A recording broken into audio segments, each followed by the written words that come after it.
All right, moving on to the next thing that I was watching this weekend, and that was Lovecraft Country. We're currently in episode 3. Those are all the episodes that have been made available to us right now. Yeah, so Kim and I sat down to watch Lovecraft Country when the first episode dropped, and then we watched episode 2, and then we watched episode 3. Ryan, I believe I am one of the very few people in the world. It's okay. I don't think this is a good show. Okay. Uh, You intimated this to me earlier. I have not seen it yet. I understand I am in the vast minority of people that, in fact, I don't actually know anybody else who doesn't like the show. Well, except for my girlfriend. We have talked about this. We have debated it. I have talked about this with so many other people, and every single person I have ever spoken to about Lovecraft Country loves it beyond anything else. They think it is one of the greatest television shows of all time, and I don't begrudge anybody that. I am glad, I am pleased that people love this show on the level that they do. For me, and of course, no spoilers. I'm not going to spoil anything if you haven't seen it yet. If you're looking forward to seeing it, maybe if you've seen like one episode or whatever, I'm not going to go into spoilers. I'm not going to talk about specifics. In a general sense, I do not think the characterizations are very good. We're not, again, my subjective opinion here. I do not feel like we're given any reasons to care about the characters, nor do I think the characters themselves are showing us how they care about these things that are happening. If you've seen the trailer, the basic idea, the basic story is that the main character, his name is Tick. It's either Tic or something like that. Tick. So Tick, the main character, his father's gone missing. He receives a letter from him, from his father, saying like, "Hey, if you get this letter, something's happened to me. Come find me." And so he and his uncle, they team up and they start looking for this guy's dad, and they have to go to Lovecraft Country, and supposedly in Massachusetts or something. And then weird things start happening, and this world, this universe that they're creating, I don't understand the rules to this world. I don't understand, like, when the weird stuff happens, when the Lovecraftian things come out. I don't understand, why they're coming out, nor do I understand, like, anyone's reaction to any of this stuff. Ryan, you just put a little something in my ear. What's on your mind? So so we talked about this earlier, and I'm actually a Lovecraft aficionado. Ooh, perfect. Perfect. H.P. Lovecraft, who is the original author of all these really bizarre cosmic horror stories, he called them.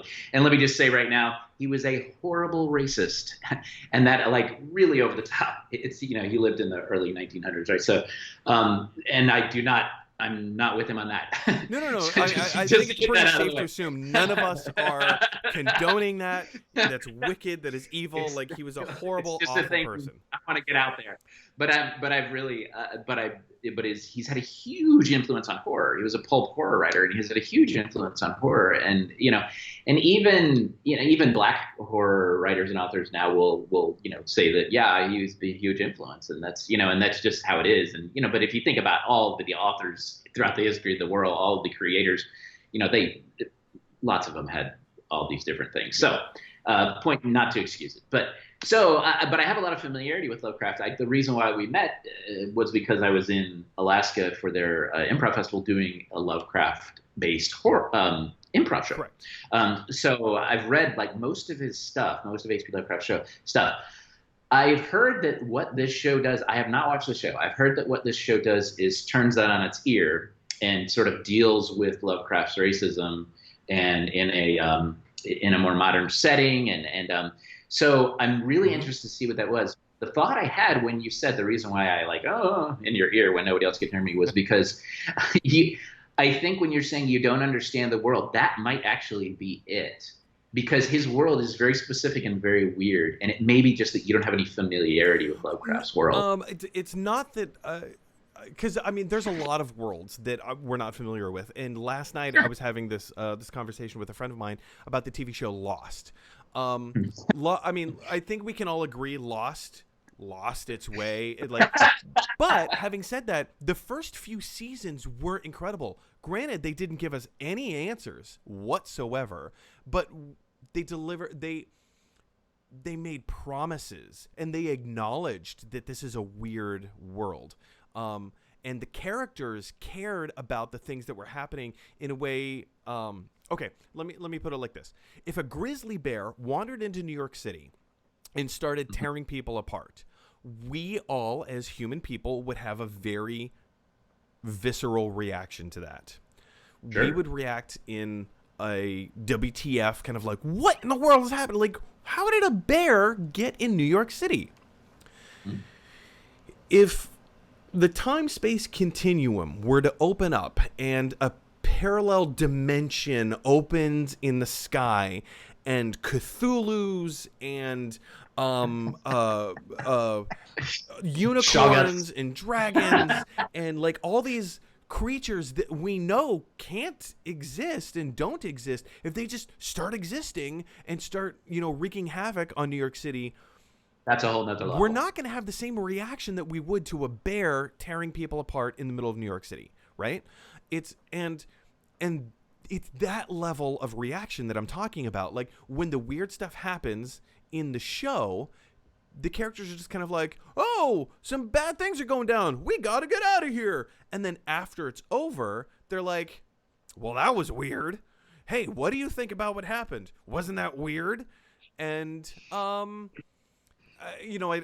can't give any spoilers out, but they don't deal with the aftermath of any of these weird paranormal things that are happening in a way that makes sense for me, the viewing audience, to have an entry point into the story. Like, well, and I don't care. And that's very unfortunate because I think that is actually one of H.P. Lovecraft, the author's strengths, is that he presents these very, very, very weird, horrific things that happen, and the people in his stories generally go insane because of them. That's what happens, and in it, something that I've had a gripe about with adventure fiction or science fiction or anything for a long time, like the crew of the Enterprise would be completely blanking insane. I finally stopped doing it, Mike.